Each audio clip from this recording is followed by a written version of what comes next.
ஜீவா அவர் வண்டிய விக்கிறதுக்கு கடைக்கு வந்திருக்காரு. கடைக்காரங்க சொல்றாங்க, இங்க பாரு ஜீவா, மத்தவங்களுக்குன்னா ஒரு 4-4.5 தான் தருவேன், நீங்கிறதுனால ஒரு 5 லட்சம் ரூபா தரலாம். என்னன்னு அவசரத்துக்கு விக்கிறோன்னு அடிமாட்டு ரேட்டுக்கெல்லாம் சொல்லக்கூடாது. அண்ணே ஒழுங்கா சொல்லுண்ணே.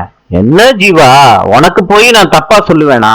அண்ணே, சத்த நேரத்துக்கு முன்னாடி பைக் வாங்க வந்தவங்களுக்கு கொள்ள விலை சொன்னீங்கல்ல, ஆஸ்பத்திரி செலவு இருக்குண்ணே, இவ்வளவு கம்மியா கேக்குறீங்க?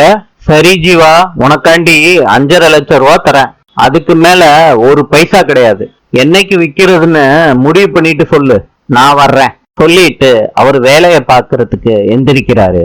ஜீவாவோட ஃப்ரெண்ட்ஸ் எல்லாம் சொல்றாங்க, ரொம்ப யோசிக்காத மாப்பிள்ள, அவசரத்துக்கு விக்கிறப்ப அப்படிதான் இருக்கும் மாப்பிள்ள, என்ன விலை போனாலும் பரவாயில்ல, காசை வாங்கிக்க மாப்பிள்ள.